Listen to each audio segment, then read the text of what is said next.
আমার আল্লাহ বলেন, হে পৃথিবীর মানুষ, হে আমার বান্দারা, তোমরা দুনিয়ার মধ্যে গিয়েছো, আমি তোমাদেরকে দুনিয়ার মধ্যে পাঠাইলাম। পাঠাইবার পরে আমি জানি তোমরা অনেক অন্যায় পথে যাবে, অনেক কাজ করবে, যে কাজগুলোর মধ্যে তোমাদের গুনাহ হয়ে যাবে। হ্যাঁ বান্দা, তোমরা গুনাহ করবে তাও আমি ভালো মতো জানি, তোমরা পাপ করবে তাও আমি ভালো মতো জানি।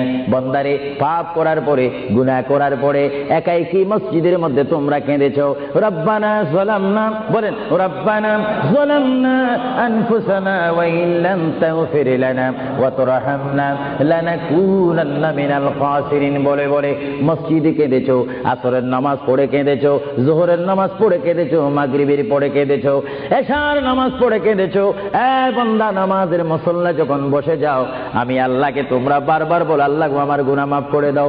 তারপরও আমি তোমাদের গুনাহ মাফ করে নেই। তারপরও তোমরা নিশি রাত্রে, মানুষ যখন ঘুমে যায়, তোমার বিবি যখন ঘুম যায়, তোমার ছেলে যখন ঘুম যায়, তুমি নিশি রাত্রে ঠান্ডা পানি দিয়ে ওযু বানিয়ে নামাজের মুসল্লায় বসে তুমি আবার যখন ডাক দাও, রব্বুল আলামিন, পৃথিবীর কোনো মানুষ আমার গুনাহ সম্পর্কে জানে না, তুমি আমার গুনাহ সম্পর্কে জানো। আমি এমন গুনাহ করেছি আমার বিবি জানে না, বিবি গুনাহ করেছে আমি জানি না। আল্লাহ, তুমি সব কিচ্ছু জানো।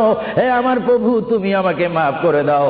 আমার আল্লাহ বলে, তারপরও যদি তোমাদেরকে আমি মাফ না করি, তারপরও বান্দা, তোমরা আমার রহমতের দরজা থেকে ফিরে যাইও না। আমি তোমাদেরকে হুকুম দিচ্ছি, ওয়ালাউ আন্নাহুম ইয যালামু আনফুসাহুম জাউকা, বান্দারে, যদি গুনাহ করে ফেলো, আমার রহমত থেকে মুখ ফিরিয়ে তুমি চলে যাইও না। বান্দা, আকাশ পরিমাণ যদি গুনাহ করো, পাতাল পরিমাণ যদি গুনাহ করো, সাগরের পানি পরিমাণ যদি গুনাহ করো, পাহাড় তুলনায় যদি তুমি গুনাহ করো, আমার দরবার থেকে তুমি নিরাশ হইও না। বান্দা, আমি তোমাকে একটি রাস্তা পাঠাই দিচ্ছি, একটি পথ তোমাকে আমি দেখাই দিচ্ছি। সেই পথটি কোন পথ তোমরা জানো? ওয়ালাউ আন্নাহুম ইয যালামু আনফুসাহুম জাউকা, বান্দারে, যখন তোমরা বরবাদ হয়ে যাবে, তখন তোমাদেরকে একটা পথ আমি তোমাদেরকে দেখাই দিলাম। সেই পথটির নাম হচ্ছে আমার রাসূলের মদিনা। জোরে বলেন সুবহানাল্লাহ।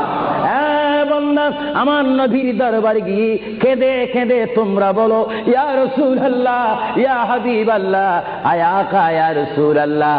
আল্লাহ কোরআনে বলেছে, ওয়ালাউ আন্নাহুম ইয যালামু আনফুসাহুম জাউকা ফাস্তাগফিরুল্লাহ ওয়াস্তাগফার লাহুমুর রাসূল। আল্লাহ বলেছে, হে বান্দা, তোমরা ডানে না গিয়ে, বামে না গিয়ে, পিছে না গিয়ে, তোমরা সরাসরি আমার নবীর কদমে চলে যাও। আমার নবীর কদমে গিয়ে আমি আল্লাহর দরবারে তোমরা তওবা করো। তওবা করতে করতে তোমাদের চোখের পানি যখন বাইর হয়ে যাবে, আর ওই মুহূর্তে যদি আমার বন্ধু যদি তোমাদের জন্য আমার দরবারে সুপারিশ করে, আমি আল্লাহ তোমাদেরকে ওয়াদা দিয়ে দিলাম, গ্যারান্টি দিয়ে দিলাম, আমার রাসূল যদি তোমাদের জন্য আমার দরবারে সুপারিশ করে, সঙ্গে সঙ্গে বান্দা, তোমার অতীতের জীবনের কবিরা সগীরা গুনাহ মাফ করে দেব। জোরে বলেন সুবহানাল্লাহ। আরো জোরে বলেন। আমার আপনার গুনাহ মাফ করার জন্য রাসূলুল্লাহর দরবারে যাওয়ার দরকার আছে কিনা?